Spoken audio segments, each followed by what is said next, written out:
The elevator doors slid open to the marble lobby of Richards Tower, and Marcus Richards stepped out, his Armani shoes clicking against the polished floor. He'd built this empire from nothing, a software company that revolutionized healthcare data management, and at 42, he was worth more than he'd ever dreamed possible. Yet as he glanced at his reflection in the gleaming elevator doors, he saw a stranger staring back.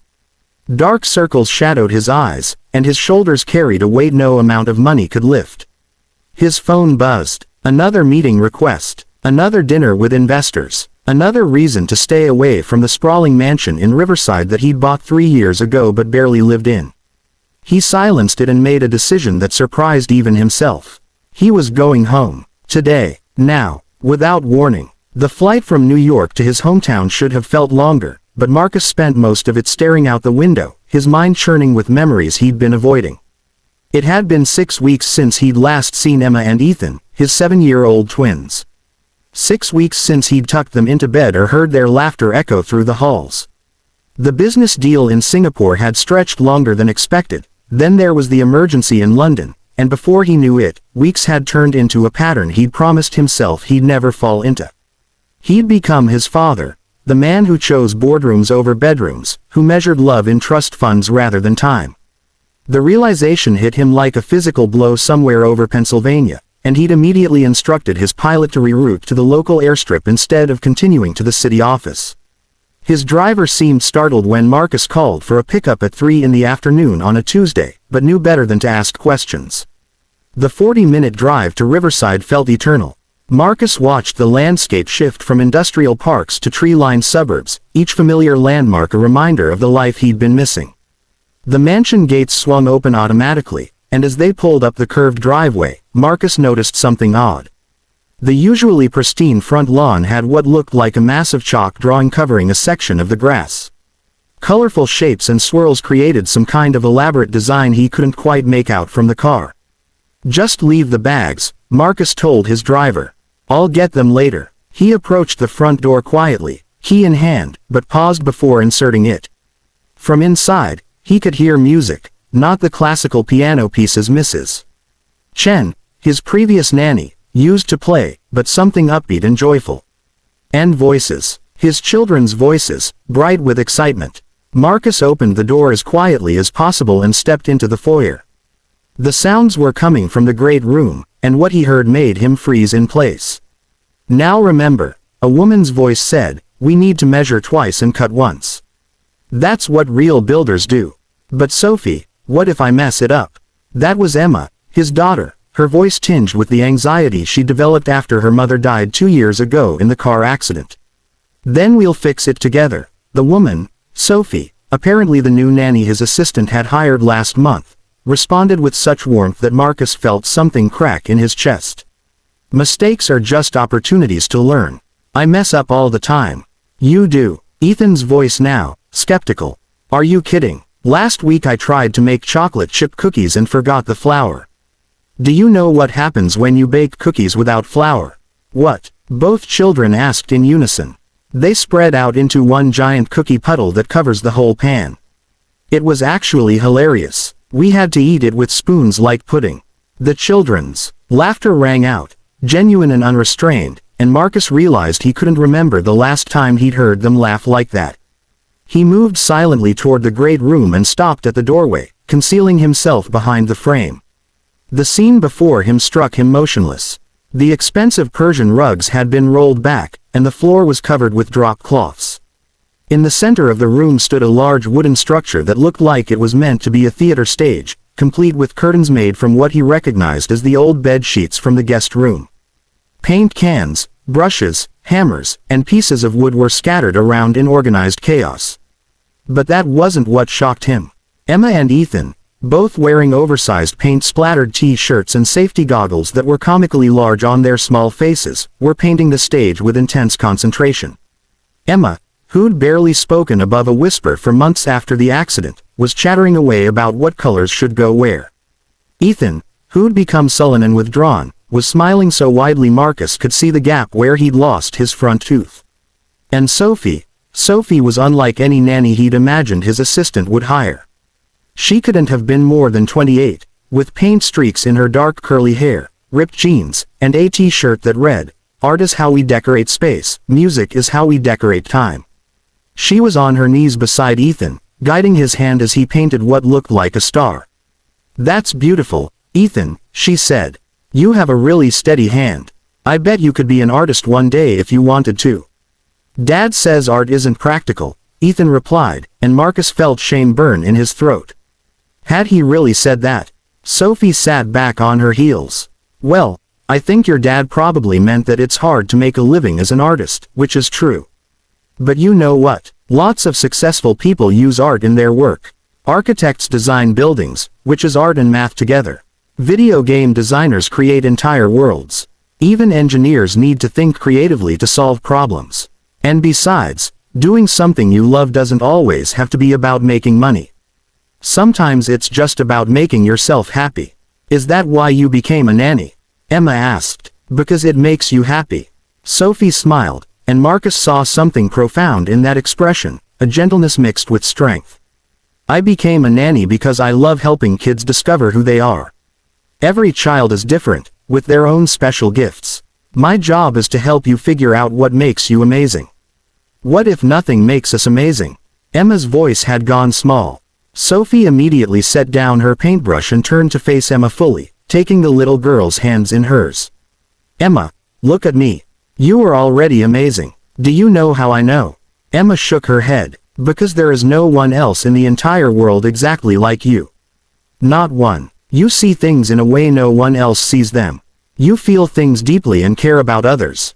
Yesterday, when that butterfly got stuck in the garage, you spent an hour making sure it got free safely.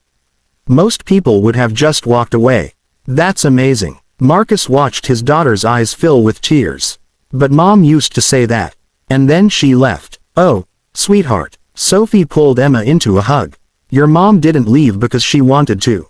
She had an accident. Sometimes terrible things happen that aren't anyone's fault. But you know what? Every person who loves you carries a piece of your mom with them. When I see you being kind and patient, I bet you're showing me exactly what your mom was like." Marcus's own eyes were burning now. He'd avoided these conversations, hadn't known how to have them. He'd thrown money at therapists and psychiatrists, but he'd never just sat with his children in their grief. "I miss her," Emma whispered. "I know you do. And it's okay to miss her. It's okay to be sad. Your dad misses her too." "Dad doesn't cry," Ethan said matter-of-factly. "He doesn't show feelings." Sophie nodded slowly. "Some grown-ups have a hard time showing their feelings, especially when they're really, really sad. Sometimes they're afraid that if they start crying, they'll never stop. Or they think they need to be strong for everyone else. But you know what? Feelings aren't weakness. They're what make us human. They're what help us connect to each other." "Dad doesn't connect to us anymore," Ethan said, and the words hit Marcus like a bullet. "He's always gone. Your dad loves you very much," Sophie said firmly. "I can tell because this whole house is filled with love. Look at all the photos of you everywhere. Look at how he made sure you had everything you need." "We need him," Emma interrupted. "Not stuff. Him." Sophie was quiet for a moment, and Marcus saw her wipe at her own eyes. "You're absolutely right. You do need him. And I bet if he knew how much you needed him, he'd be here more." "Have you told him?" "He's too busy," Ethan said. "He's always working." "Then we'll have to show him," Sophie said, her voice taking on a determined quality. "That's what this theater is for, remember.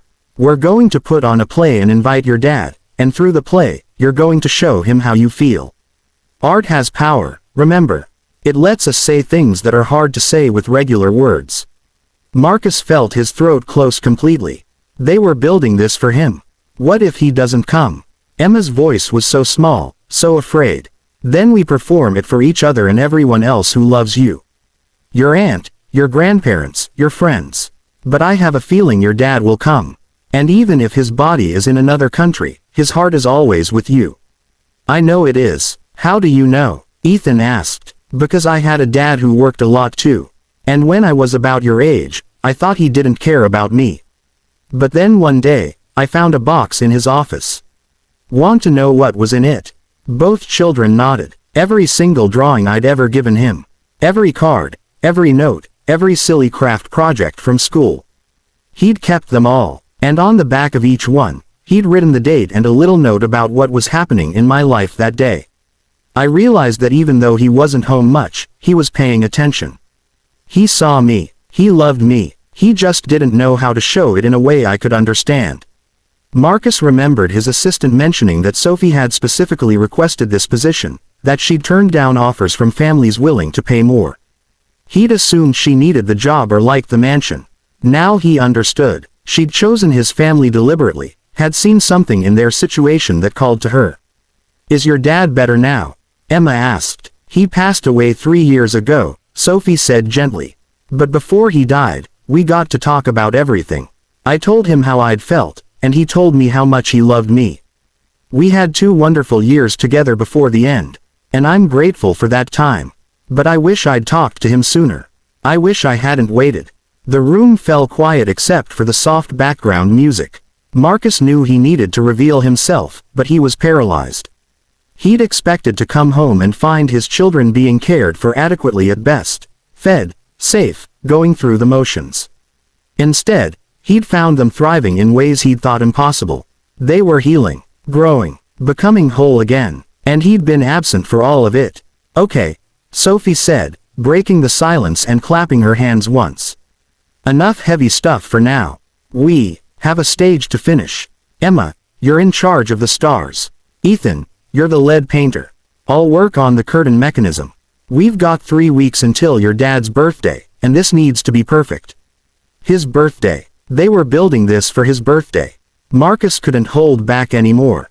He stepped into the doorway, and Sophie saw him first.